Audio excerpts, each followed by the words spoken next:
Date क्या लिखा है, कंटेंट क्या लिखा है, वेरी इंपॉर्टेंट, वैकेंसी अपडेट, नया Raipur development authority NRDA 24 JE 7 AE की फाइल शासन को भेजी जा चुकी है, जुलाई के बाद कभी भी आ जाएगा। ये 26 मार्च को मैंने अपडेट दिया था और कल आप लोगों से शेयर किया है कि जो प्रेस नोट एक रिलीज हुआ है सरकार की तरफ से, उसका न्यूज भी आपको भेज दिया है और ये प्रेस नोट भी भेज दिया है। ये टेलीग्राम चैनल में आपको पूरा का पूरा न्यूज और पूरा का पूरा पढ़े हो ना कल उसमें, क्योंकि तुम लोग मेहनत नहीं करना चाहते तो ये क्रॉप करके इसमें लिखा हुआ है कि आपका AE का 8 पोस्ट है और JE का कितना पोस्ट है 21 for civil engineers, for civil engineering students. ठीक, तो इतने दिन से वित्तीय स्वीकृति के लिए पेंडिंग था, सरकार को भेजा जा चुका था विभाग की तरफ से, मार्च में भेजा गया और वित्तीय स्वीकृति के लिए पेंडिंग था, वो वित्तीय स्वीकृति हो गई है। अब ये भेजा जाएगा व्यापम को। अब ये किसको भेजा जाएगा, व्यापम। व्यापम इसमें एग्जाम कंडक्ट कराएगा। 2 कैटेगरी है, एक है JE और एक है AE। अब मजे की बात यह है कि NRDA ने, NRDA का फुल फॉर्म होता है नया रायपुर डेवलपमेंट अथॉरिटी। ये राज्य बनने के बाद नया रायपुर के डेवलपमेंट के लिए इस बॉडी को बनाया गया। ये एक बोर्ड है, ये क्या है बोलिए, ये विभाग नहीं है। ये क्या नहीं है बोलिए, ये छत्तीसगढ़ सरकार में जैसे PWD होता है, इरिगेशन होता है, दीज आर द डिपार्टमेंट्स। ये बोर्ड है, ये क्या है बोलिए, बोर्ड। बोर्ड और विभाग में अंतर क्या होता है कि विभाग सरकार की लायबिलिटी होती है, शासन की लायबिलिटी होती है कि उसके एम्प्लॉयज को तनख्वाह देना, ये सरकार पर डिपेंड करता है। और बोर्ड क्या होता है, बोर्ड काम ऐसे करता है जिससे रेवेन्यू जनरेट होता है और उससे वो अपना पूरा का पूरा सिस्टम क्या करता है, चलाता है। That is the major difference between a department and a board. ठीक, क्यों कोई एग्जाम CGPSC कंडक्ट कराता है, क्यों कोई एग्जाम व्यापम कंडक्ट कराता है। विभाग के जनरली AE स्तर के एग्जाम जो है वो विभाग मतलब CGPSC एक कॉन्स्टिट्यूशनल बॉडी के द्वारा कंडक्ट कराए जाते हैं जनरली, जबकि बोर्ड का एग्जाम बोर्ड कंडक्ट कराता है। व्यावसायिक परीक्षा मंडल, मंडल शब्द का मतलब होता है बोर्ड, मंडल का मतलब क्या होता है, बोर्ड। अब मजे की बात यह है कि आज तक NRDA में केवल JE का पोस्ट आता था। किसका पोस्ट आता था बोलिए, JE।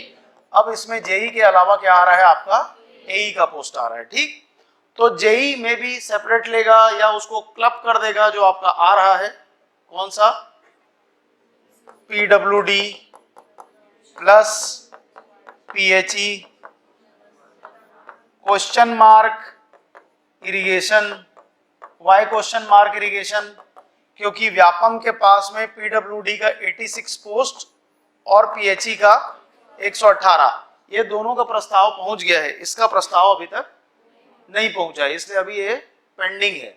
अब अगला प्रस्ताव में भी JE को वो सेपरेट ले या उसको क्लब कर दे, किसको भेज करके, या उसको क्लब कर दे किसको भेज करके, व्यापम। संभावना इसकी ज्यादा है संयुक्त भर्ती के माध्यम से परीक्षा आने की, पर वो क्लब किसको नहीं करेगा, AE को। AE का सेपरेट पेपर होगा क्योंकि ये SES के लेवल का होता है, स्टेट इंजीनियरिंग सर्विसेज के स्तर का होगा, ये JE के लेवल का नहीं होगा। इसमें टेक प्लस नॉन टेक दोनों हैवी वेटेज रहता है, हालांकि टेक्निकल का वेटेज वो ज्यादा रखेगा और नॉन टेक का वेटेज कम रखेगा। इस पैटर्न में एक AE हो चुका है, दैट इज आपका CECB, 2 बार CECB, Chhattisgarh environment conservation board. ये करता क्या है, 150 सवाल का एक पेपर लेता है, 2 बार जो पैटर्न उसने रखा है पहले, उसी पैटर्न में NRDA के होने की संभावना व्यक्त कर सकते हैं। होगा कि नहीं होगा उस तरीके से एग्जैक्टली नहीं बोल सकते, बट बोर्ड इस तरीके से लेगा, क्योंकि बोर्ड में इंटरव्यू का प्रोसीजर नहीं होता। बोर्ड में सीधे आप मेरिट लिस्ट पे नंबर लेकर के आओ और सिलेक्शन पा जाओ। ठीक, तो ये 150 को ये डिवाइड कैसे करता है और किस आधार पे हम बोल रहे हैं कि टेक्निकल का वेटेज ज्यादा रहता है, 50 टेक्निकल, 50 इंडिया का GS और 50 छत्तीसगढ़ का GS, तो वेटेज तो बराबर हो गया, पर वेटेज बराबर नहीं होता। 150 सवाल 200 मार्क्स, कैसे, इसमें एक क्वेश्चन 2 नंबर का होता है, इसका एक क्वेश्चन 1 नंबर का होता है, इसका एक क्वेश्चन 1 नंबर का, तो 50 नंबर का हो गया छत्तीसगढ़, 50 नंबर का हो गया इंडिया और 100 नंबर का क्या हो गया आपका सिविल इंजीनियरिंग। कुल मिलाकर के पेपर कितने नंबर का हो गया? 200 नंबर का। तो संभावित है कि जो 8 पोस्ट है वो एनआरडीए का इस पैटर्न पे जा सकता है, क्योंकि this will not be sent to CGPSC, क्योंकि ये एक बोर्ड है। ये क्या है बोलिए? बोर्ड। तो बोर्ड के एई का पेपर बोर्ड कंडक्ट कराएगा, मतलब आपका व्यापम कंडक्ट कराएगा। तो इसमें जो बच्चे टेक नॉन टेक को बैलेंस करते चले आ रहे हैं उसमें उनके लिए एक एडवांटेज है, भले वो आपको 8 पोस्ट दिख रहा है। पर्यावरण संरक्षण बोर्ड में भी एई का संभावना है। आज नहीं तो महीना, 2 महीना, 3 महीने के बाद में आपको स्टेट इंजीनियरिंग सर्विसेज आना ही आना है। प्लस ये जो 20 पोस्ट आपको जेई का दिखाई दे रहा है, जो भेजा जाएगा किसको? व्यापम को। ये आपके संयुक्त भर्ती में संख्याओं को क्या करेगा? बढ़ाएगा। जितनी ज्यादा संख्या में पोस्ट आया उतने ज्यादा लोगों की नौकरी लगने की क्या होती है? संभावना। अब क्वेश्चन मार्क जो जनरली बच्चे पूछते हैं कि कब आएगा, कब आएगा परीक्षा, कब होगी, एग्जाम कब होगा? तो दिसंबर तक नोटिफिकेशन नहीं आएगा, ये तो आपने पेपर में पढ़ लिया होगा, ठीक। पर जनवरी से नोटिफिकेशन व्यापम का जो पेंडिंग एग्जाम का है उसका एक्सपेक्टेड है कि वो जनवरी में नोटिफिकेशन शुरू कर देंगे, ठीक। वो जनवरी 1 हो सकता है, जनवरी 15 भी हो सकता है, जनवरी 30 भी हो सकता है। पर एक बात आपको बता दूं कि एग्जाम जो है वो मार्च के बाद होगा। एग्जाम कब होगा बोलिए? मार्च के बाद। मार्च, अप्रैल, मई, इस महीने में आप परीक्षा देंगे, ठीक। तो अब अपनी तैयारी को आप फिर से रिविजिट करिए, जो कमियां हैं उसको दूर करिए, लापरवाही को बंद करिए, टेस्ट को ईमानदारी से दीजिए, क्लास रेगुलर आइए। टेक्निकल पढ़ा है तो उसको और अच्छे से पढ़िए, नॉन टेक नहीं पढ़ा है तो नॉन टेक को पढ़ना शुरू करिए, क्योंकि 8 वैकेंसी दिख रहा है ना, इसको 8 की तरीके से आप मत लीजिए। आप चाहे सीजीपीएससी का एई दो, चाहे व्यापम का जेई दो, चाहे एसएससी का जेई दो, आप ऐसा कोई पेपर नहीं बचा जिसमें आपको टेक्निकल के साथ में नॉन टेक ना पूछता हो। परसेंटेज में डिफर, कहीं वो 20% पूछेगा, कहीं एक पूरा का पूरा पेपर पूछेगा, कहीं वो वेटेज टेक्निकल का 100 क्वेश्चन रख करके 100 पूछेगा, पर वो नॉन टेक क्या करेगा? पूछेगा। उसके बगैर ऐसा है कि अगर एक व्यक्ति जो है वो अगर बैसाखी पे चल रहा है तो वो एक बैसाखी अगर आप टेक्निकल से चला रहे हैं तो दूसरे के बगैर आप बहुत ज्यादा दूर तक नहीं जा पाएंगे। आपके गाड़ी के 2 चक्के हैं, एक है टेक्निकल और दूसरा क्या है? Non tech. दोनों में से अगर बैलेंस रहा तो गाड़ी चलेगी, और अगर एक भी अनबैलेंस होता है तो मामला क्या हो जाएगा? बिगड़ जाएगा। फॉर एग्जाम्पल कि जैसे टेक्निकल जिन बच्चों ने पढ़ लिया है उनको लगता है कि टेक्निकल को फिर से पढ़ने की आवश्यकता नहीं है, पर हमारा ऑब्जर्वेशन ये है कि बच्चा जब पहली बार पढ़ता है तो कभी क्लास आता है, कभी गोल मारता है, रेगुलर इरेगुलर रहता है। जब वो सेकेंड टाइम पढ़ता है तो उसमें ग्रेजुअल इंप्रूवमेंट, हमको बड़ा इंप्रूवमेंट दिखाई देता है। जो बच्चा पहली बार पढ़ते समय 100 में 30-35 नंबर पाता है, जब सेकेंड टाइम उसी को पढ़ता है तो वो 65 से 70 नंबर के रेंज पे आ जाता है। इसका यह मतलब नहीं है कि आपको दूसरे बार पढ़ना ही चाहिए, पहली बार ही बहुत अच्छे तरीके से क्या करो, उसको पढ़ो। और यदि आपका साइकिल वो कंप्लीट हो चुका है कि अब मैं क्या करूं, बैठ करके मैं, आप सोचोगे कि मैं रूम पे बैठ जाता हूं, लाइब्रेरी ज्वाइन कर लेता हूं और उससे मेरी पढ़ाई हो जाएगी। पढ़ाई उससे नहीं होगी, पढ़ाई होगी क्लासरूम में बैठने से। क्लासरूम का पढ़ाई जो है ना, जैसे आप अगर एक टॉपिक को पढ़ रहे हो, सेम चीज को क्लास में पढ़ रहे हो और उसी को घर पे बैठ के ट्राई करोगे, तो यहाँ जो 2-2.5 घंटे में पढ़ाई होती है वो आप वहां 6 से 7 घंटा आपको लग जाएगा उस टॉपिक को उस मिजाज के साथ कवर करने में।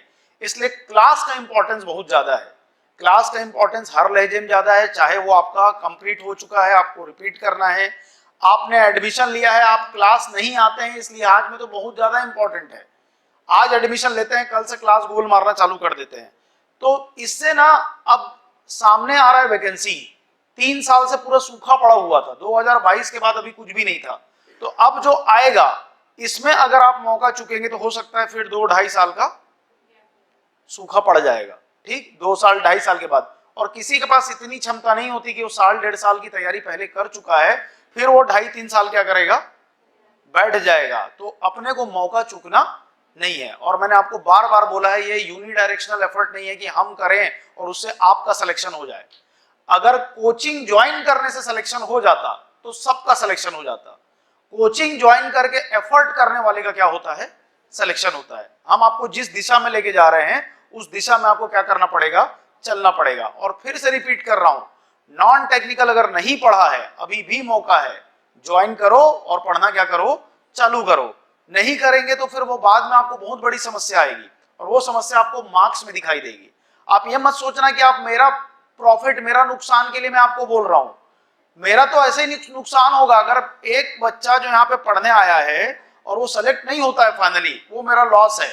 वो आप उसको लॉस समझे ना समझे, मैं उसको लॉस समझता हूं, क्योंकि क्षमता सब में रहती है।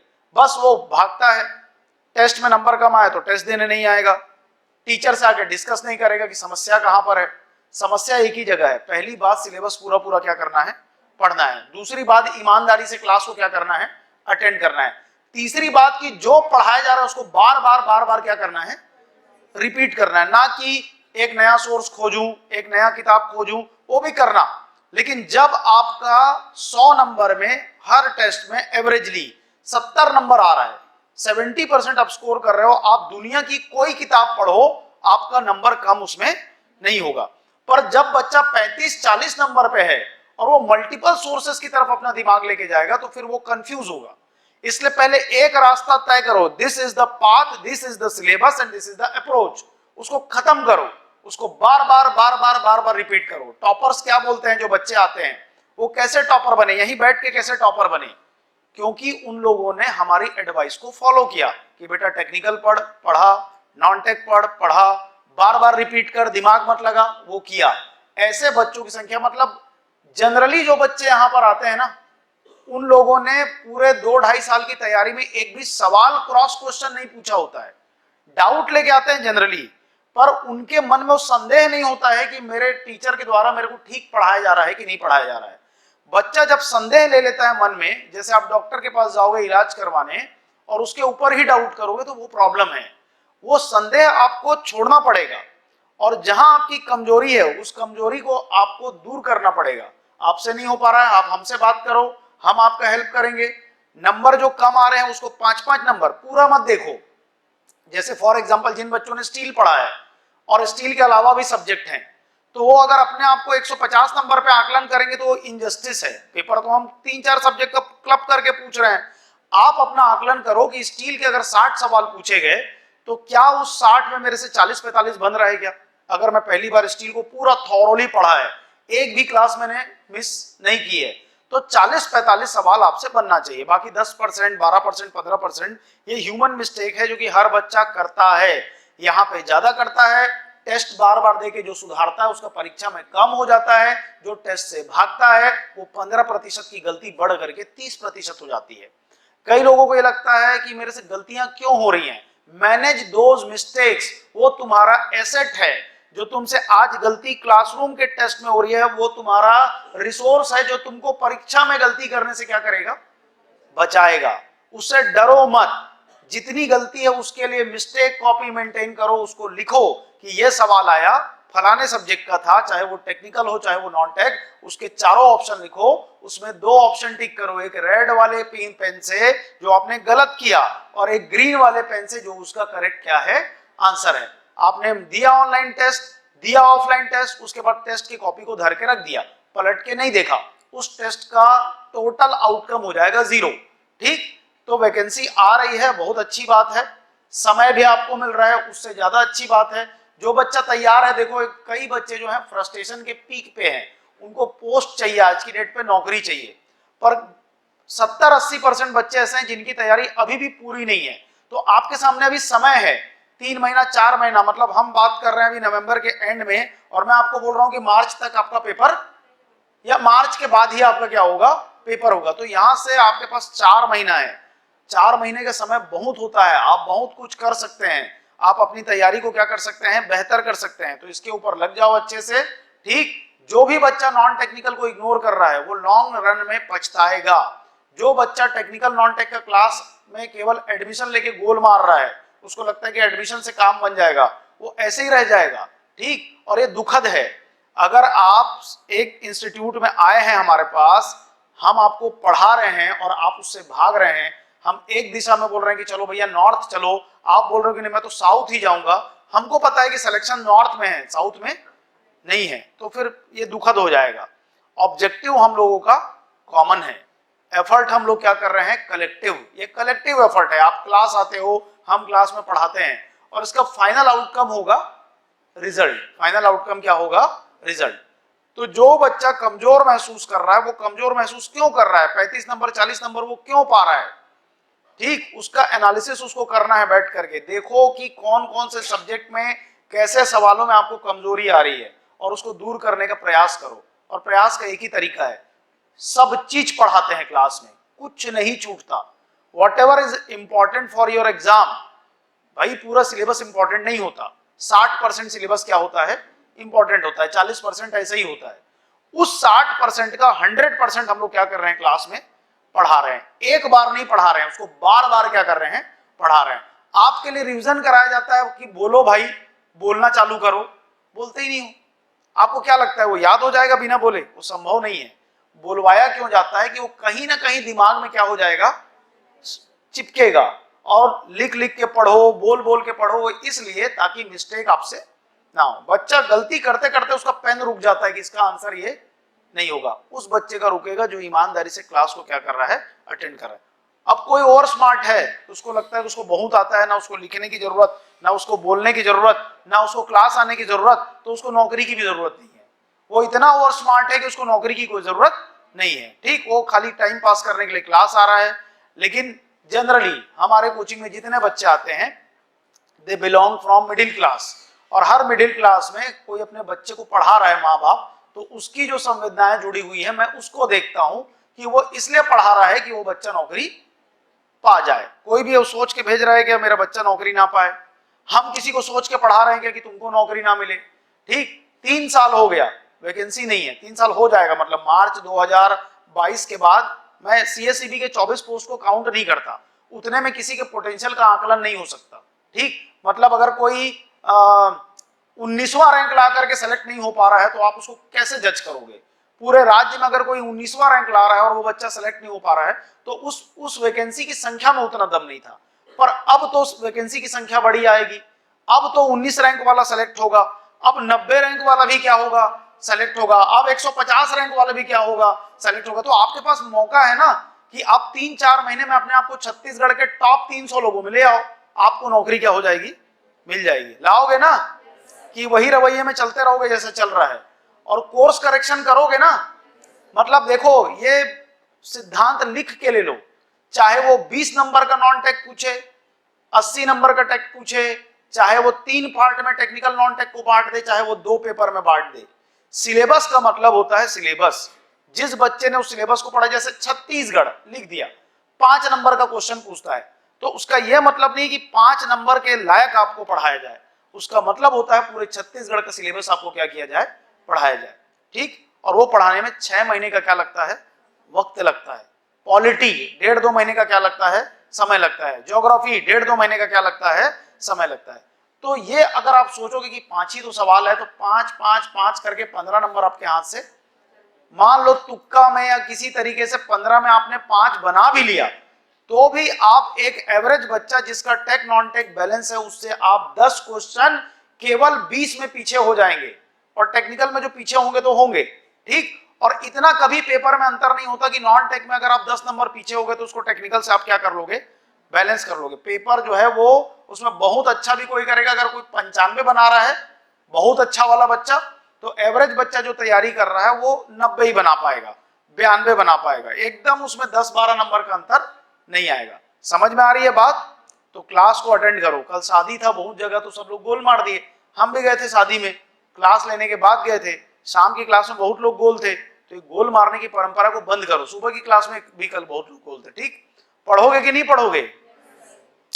मैं तुम लोगों को जागृति करने के लिए आता हूँ बीच बीच में, जन जागरण करना मेरा काम है, बाकी तुम्हारी इच्छा। तुमको सेलेक्टेड वाले लिस्ट में अपना नाम देखना है कि रोल नंबर देख करके खाली कुड़कुड़ाते रहना है जीवन भर, और तुम जान जाओ, ठीक। और तय तुमको करना है। जाओ।